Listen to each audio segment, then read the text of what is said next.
Okay po, hello po. Attorney Tama, dito na naman tayo. Bakit ako ngayon ng bundok? Kunyaring bundok-bundukan, kunyaring hiking lang pero walking na ako dito. Hindi ko sasabihin sa inyo kung saan. Basta mapuno, mabundok. Ayan o. Didiscuss natin. Basic lang, okay? Madali lang. Sinasamantala ko lang na mag-vlog dito sa magandang lugar na to. Dito sa Secret. Sinasamantala ko lang yung pagkakataon kasi maganda yung lugar eh. Ayan o, puno. Okay. Ang didiscuss natin, yung question na... Grabe. Okay. Attorney, wala pong ibang testigo, walang ibang witness. Yung akusado lang, yung gumawa lang, yung naakusahan lang na gumawa ng krimen. Wala raw siyang ibang ebidensya, wala siyang testigo. Ngayon ang tanong, attorney, pwede ba siyang tumistigo? Okay. Yan ang tanong ha. O wala, ikaw yung akusado. Sabi sa'yo, nang rape ka daw, nang hipo ka daw, ha? Nang boso ka daw, nagnakaw ka daw. Kasi alam nila diyan ka magaling eh. Ano ngayon? Attorney, pwede bang, wala na akong ibang ebidensya, wala na akong ibang testigo eh. Pwede bang ako na lang yung tetestigo? Pwede ba yun? Napanood nyo ba yung discussion natin ng evidence? Dalawang part yun, evidence part 1 and part 2. Panoorin nyo yun, ha? Sinasabi natin doon na ang mga ebidensya ay document, object, at saka testimonial. Okay? Anong ibig sabihin ng, huwag natin discuss yung object at yung documentary evidence, ha? Kasi nandun na yun sa discussion. Dito natin ikaklaro yung sinasabi natin testimonial.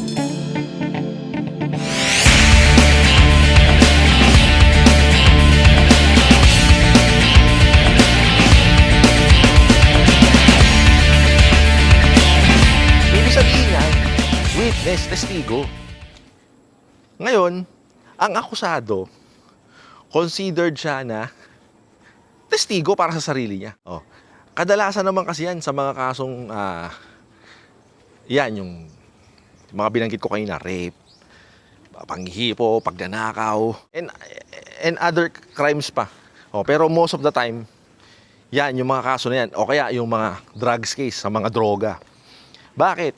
Kasi halimbawa, yung topic na rape case o kaya yung pagnanakaw.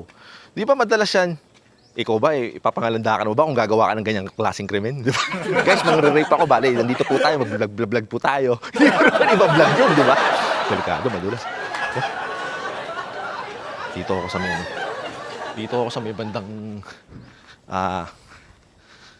madamo, parang di madulas kasi malumot eh. Siyempre, hindi mo naman iyaano yun, hindi mo naman ipagsasabay, hindi mo naman isa sa publiko yun, di ba? So most of the time, pag gumagawa ng ganyang mga krimen, yung mga kawatan, hindi ko sinasabing lahat ng mga naakusahan guilty. Ang sinasabi ko lang, kadalasan sa mga ganyang kaso is walang ibang testigo, di ba? Yung mga rapist, hindi naman nila gagawin yan in broad daylight, in public eh. Di ba? Siyempre, kadalasan yan nocturnal, gabi. Tapos, walang ibang testigo, kundi siya lang, yung sarili niya lang, at saka yung biktima. At paano kung namatay na yung biktima? E di, sasampahan siya ng kaso gamit ng ibang ebidensya, pero, tetestigo para sa sarili niya, sa depensa niya, is siya lang, kung sino yung akusado. Right? Madalas, walang ibang tetestigo for him. Ang ginagawa kasi minsan sa experience ko, no, yung mga kamag-anak, okay? Sasabihin, hindi po niya magagawa yan kasi mabait po siya. Hindi niya po magagawa yan kasi nandito po siya sa ibang alibay. Nandito po siya sa ganyan lugar nung time na yan. Nagpunta po siya ng sa probinsya. O, nasa trabaho po siya, kadalasan ganyan. Pero kung halimbawa, wala talagang ibang tetestigo, which is talagang laging nangyayari, na yung akusado lang ang testigo para sa sarili niya. Madalas nangyayari yan. Pwede ba yun, attorney, siya titestigo?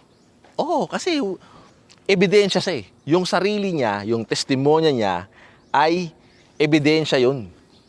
Ebidensya niya para sa sarili niya. Di ba? Testimonial evidence nga, may witness. Siya ang tetestigo para sa sarili niya. Attorney, paano siya didepensa ron? Bahala na siya. Kadalasan naman yan. Siyempre, i-deny niya. I-deny mo niya kung ikaw yung akusado. Alam nga namang aminin mo na, hindi ako po, di-rape ko po. Hindi ka naman gagawin eh. Diba? Tumistigo ka pa. Diba? Diba? Kadalasan naman yan, hindi naman nila aaminin. I-deny nila na na-commit nila o ginawa nila yung krimen. Pero the thing is, ang sagot doon sa tanong, kung pwede ba silang tumistigo, aba, syempre. Diba? Kaya nga, pag kami, nagpi-pre-trial kami, Attorney Gonzales, who is your witness, madalas, maski sa ibang mga kaso na sasaksihan ko sa mga ibang abogado, only the accused, Your Honor. Minsan, one reserved witness, kaganoon pa, may reserved witness pa, pero wala naman talaga ibang witness na ipipresenta. Sinabi lang, one reserved witness. Pero, pwede. So, sasabihin ni Judge, so your only witness is the accused, your client. Yes, Your Honor. Siya. Ibig sabihin, yung testimonya niya, yun na magiging ebidensya niya. Attorney, paano yun? Okay lang kahit na walang object evidence? Okay lang yun, attorney, kahit na walang documentary evidence? Ikaw naman, sa rape case ba mayroon bang object evidence, documentary evidence ka dyan? O pirmahan tayo, dokumento, o pumapayag ka na rape kita. Mayroon bang ganun doon? Siyempre, walang documentary evidence doon. Di ba?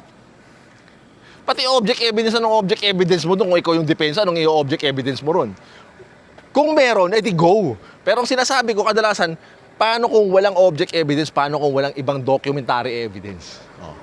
Attorney, ano bang pwedeng documentary evidence o kaya object evidence sa depensa sa rape case? O di kunyari, may CCTV na talagang magjowa kayo. Nakita, pumasok kayo sa hotel, nagko-holding hands kayo. O di pwede mong depensa na, halimbawa, ang depensa mo dyan magjowa kami. Tsaka consensual yung nangyari, hindi ko siya ni-rape. O di pwede mong object evidence yun, pwede mong ebidensya yun. Yan ang sinasabi ko. Kung meron. Yun ang depensa. Kung meron. Ang tanong kasi natin, attorney, paano kung wala ng ibang ebidensya? Di ba? Yun ang premise ng tanong natin kanina. Attorney, paano kung wala na talaga si accused lang Ang tanong kasi natin, ang premise kasi natin, paano kung wala ng ibang ebidensya si accused? Pwede bang si accused na lang ebidensya? Pwede bang siya na lang yung testimonial evidence? Siya nga, testimonya niya. Yun ang ebidensya. Wala na siyang object evidence, attorney, tsaka wala siyang documentary. Hindi sila nagkakapirmahan ng na maghihipuan sila. Hindi pwede. Di ba? Testimonial evidence, siya mismo ang testigo para sa sarili niya. Pwede yun. Yun ang ebidensya niya.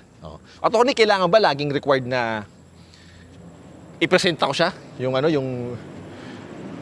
Yung witness, yung akusado, diskarte niya na yan, yung depensa. Attorney, matatalo na ba yun pagka yung wala akong object evidence, saka wala akong documentary evidence? Yung accused lang Siya lang yung witness ko Siya na lang yung testigo, depensa para sa sarili niya. Attorney, pwede ba yun? Mananalo pa ba yun o wala nang pag-asa yun?